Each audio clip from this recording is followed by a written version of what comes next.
Mortgage rates didn't drop this month, and the reason has almost nothing to do with the Federal Reserve. It has to do with the war and the price of oil. Meanwhile, the May numbers came in for Long Beach, and they settled an argument a lot of buyers and sellers have been having all spring. A billion-dollar campus is about to drop thousands of high-paying jobs on one side of the city, and the World Cup kicks off in the region in 2 weeks. This is the summer Long Beach changes. 6 stories. Every one of them has a direct line to what your house is worth and what you can buy here. Let's connect them. Most market updates give you a median price and a mortgage rate and send you on your way. That tells you almost nothing because the median is an average of 100 different micro markets. And the rate is the end of a story, not the start of one. I do this differently. I want you to see the why behind the numbers because the why is what lets you make a decision instead of just reacting to a headline. So here's the plan for the next 20 minutes. First, what's actually moving rates right now and what the May market in Long Beach really did. Because the single citywide number is hiding 2 completely different markets underneath it. Then, a restaurant corridor that's telling you exactly where the money is going, what's on your June 2nd ballot, and why it hits your wallet. The biggest jobs announcement this city has seen in years, and which neighborhoods feel it first. A state law that's now 4 weeks from rewriting what we can build, and the global event that kicks off Long Beach's runway to 2028. By the end, you'll understand the summer better than 90% of the people shopping in this market. Let's go. So let's start with rates, because everyone asks me the same question. When are they gonna drop? So here's the honest answer for June. Probably not soon, and the reason is bigger than the Fed. As of right now, the average 30-year fixed mortgage is sitting in the low to mid 6% range, depending on the day and the lender, roughly at 6.5 to 6.7%. That's barely moved in weeks. What's holding them there isn't a Fed meeting. It's the war between the US and Iran. When there's conflict in that part of the world, oil prices climb. Higher oil makes almost everything more expensive to produce and to ship, and that's inflation. And when inflation runs hot, the bond market pushes long-term rates, including your mortgage. It pushes everything higher and keeps them there. So the new Fed chair, Kevin Warsh, who took over this month, doesn't have a free hand to cut even if he wants to. Markets are now pricing in very little chance of a real cut before late this year or early next. Forecasters broadly expect rates to stay in the low to mid 6s through the summer, and then maybe drift towards the high 5s to the low 6s by end of year. Here's why that matters in dollars and not theory. On a $400,000 loan, the difference between 6.4 and 6.7% is about $100 a month. Over the life of the loan, that's tens of thousands of dollars. And that's what people are waiting on when they say they want rates to drop and it's real money. But waiting has its own cost, and that's where Long Beach numbers come in. Now the May market. If you're only looking at the single citywide median, you'll be misled.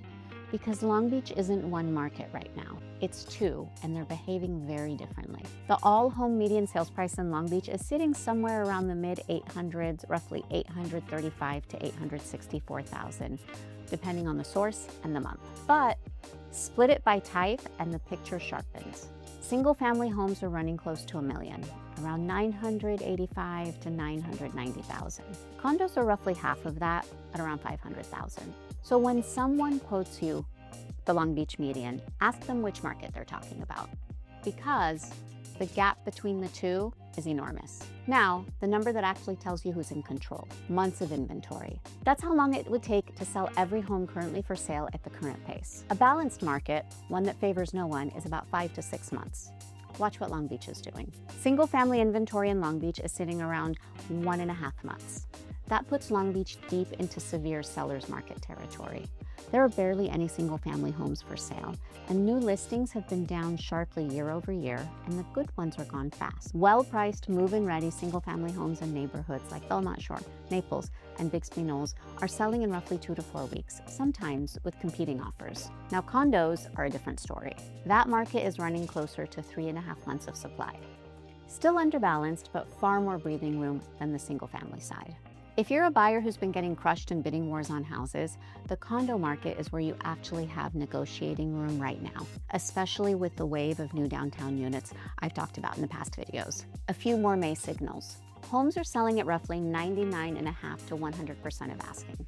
So sellers are getting almost exactly what they list when they price it right. Around 35 to 37% of homes are selling above list. Days on market citywide is sitting in the high 40s to mid 50s. But remember, that number blends the fast single-family sales with the slower condo and overpriced listings. Put the whole picture together. Rates are stuck in the sixes because of the war pushing oil. The Fed can't easily help. Single-family supply is dangerously thin. Condos give buyers a little room, and Long Beach is actually outperforming the broader LA County market, which is flat to slightly down, while Long Beach is in a modest rebound. The story under the median is this. If you're waiting for prices to fall in Long Beach, the inventory math is working against you on the house side, even with rates this high. That's the tension every buyer and seller in the city is living in right now. Now, let me show you a corridor that shows you where the money in this city actually wants to be. A few months back, the story was that restaurants were under pressure across the city. The other side of this coin is happening on 6 blocks of 2nd Street in Belmont Shore, and it's worth paying attention to because of what it signals. On June 15th, South of Knicks opens its first Long Beach location, the upscale Mexican offshoot of the Knicks Group. The first week runs dinner only, daily at 4, with full lunch and dinner starting June 29th. It's at 5354 East 2nd Street in a 2-story building originally built in 1929, fully restored, with the restaurant downstairs and a capital markets firm taking the 2nd floor. The last detail is the tell. A restored historic building filling up with both a sought-after restaurant and a professional office tenant is the signature of a corridor with real demand, not a struggling one. And South of Knicks isn't arriving alone. The Belmont Shore Business Association has been describing 2nd Street as a renaissance, with a wave of new businesses opening on the Strip. South of Knicks joins Viaje, with Zarape on the way into the old Rubio space at 2nd and Roycroft. And Sweet Green is heading to the marketplace at 2nd and PCH. And here's why a real estate channel cares about restaurant openings. Retail and dining are a leading indicator. They tell you where a neighborhood is headed 6 to 12 months before it shows up in home prices. When operators are competing to get into restored space on a specific corridor, that corridor has pricing power, and that pricing power props up the coastal premium baked into Belmont Shore and Naples, 2 of the most asked about neighborhoods for the people watching this channel. So if the Shore is on your list, the commercial momentum is part of the case, and it lines up with exactly what that tight single-family inventory number was telling us. Quick pause here, then I want to talk about what's literally on your ballot in a few days, because it touches your wallet more directly than people expect. I'm Beatrix Whipple, owner of the Whipple Group, longtime Long Beach resident, realtor, athlete, and sourdough enthusiast. If you want to learn more about Long Beach and what's actually happening in our real estate market, make sure to hit subscribe. And if you're weighing a move to Long Beach or trying to figure out which neighborhood actually fits how you want to live, I built a free Long Beach relocation guide. It walks through the neighborhoods, the commute realities, the school overlays, and what you actually get at every price point in this city. The link's in the description, and it's genuinely useful whether you ever reach out to me or not. On Tuesday, June 2nd, Long Beach votes, and there are 2 things on that ballot you should understand as a property owner, no matter how you vote. First, the local races. 5 of the city's 9 council seats are up, along with the mayor and the city auditor. I'm not telling you who to pick, I'm telling you why it matters. The mayor's office helps write the budget, sets development priorities, and shapes tenant and landlord policy. The auditor decides where a tight budget gets scrutinized. With the city already heading into a real budget squeeze next year, the people who win these seats influence the pace of development approvals and how the city spends on the streets, parks, and services that hold up your property value. Second, and this one is a direct hit to your monthly budget, there's Measure ER, a county proposal to raise the sales tax by 0.5% to backfill hospital and clinic funding after federal cuts. 0.5% sounds tiny. Spread across everything you buy all year in an already expensive region, it adds up. And it matters for real estate because affordability isn't just your mortgage payment. It's the whole monthly picture.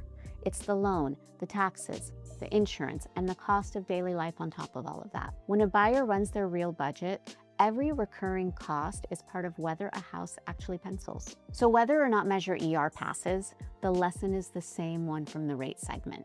The cost of owning here is bigger than the number on your loan. And the buyers who build the whole picture make better decisions than the ones staring at the interest rate alone. Now, let me show you the single biggest economic story in the city, because it's going to reshape demand on the other side of town. Defense technology company Anduril is building a new campus at Douglas Park, just north of the Long Beach airport, with the development spilling into Lakewood, and the scale of it is hard to overstate. We're talking about roughly 1.18 million square feet across 6 buildings, a reported $1 billion investment with completion expected around mid-2027.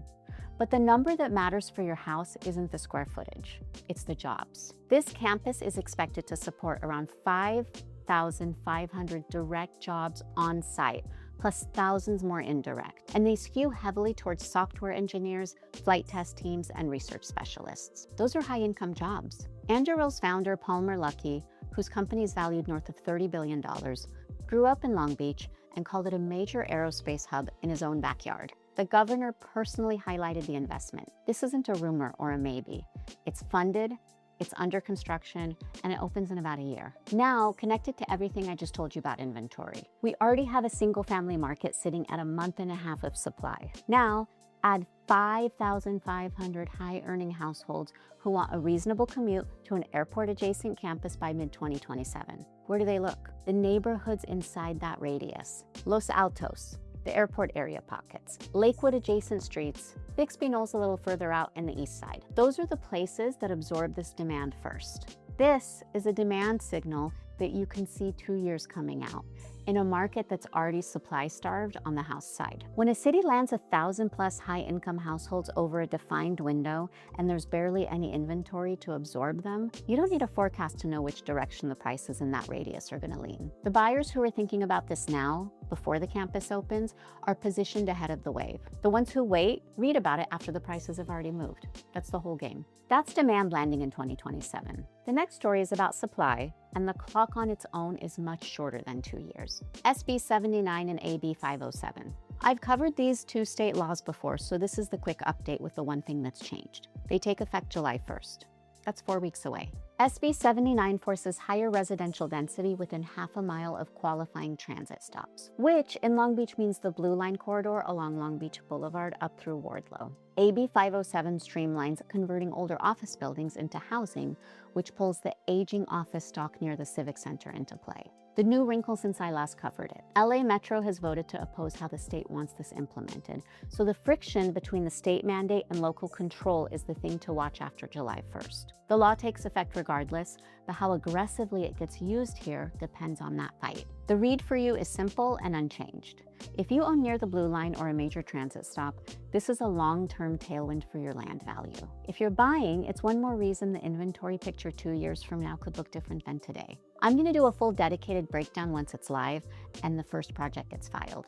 For now, just mark July 1st. So that's the supply side and the state. Let me close with the thing landing in the region in 2 weeks, because it's the opening act for the biggest stretch in the city's modern history. The 2026 World Cup kicks off June 12th in Los Angeles with 8 matches at SoFi Stadium, 2 of them featuring the U.S. men's national team, and the tournament is running through mid-July. Tourism economics projects up to 1.2 million international visitors across the host cities, with the LA region's economic impact estimated near $900 million.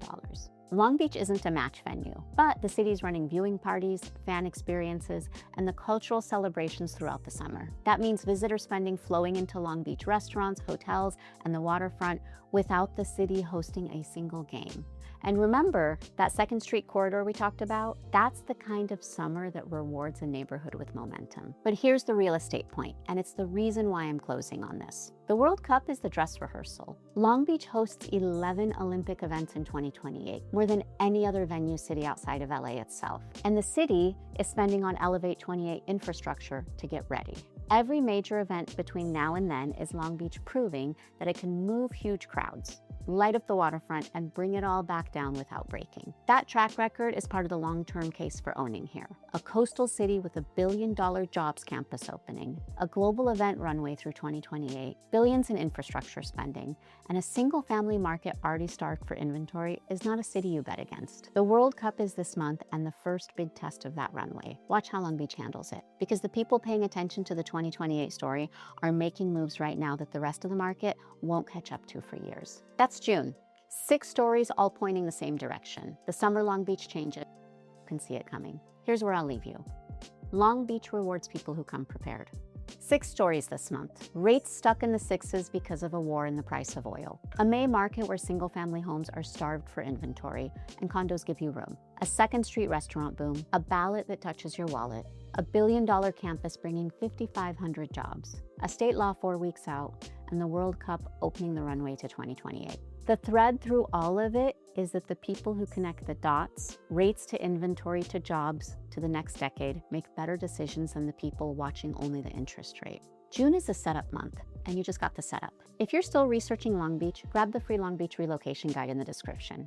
If you're ready to talk specifics about your house, your timeline, or your move, reach out directly. I personally respond. Hit subscribe. Real numbers, real market, no noise. I'll see you in the next one.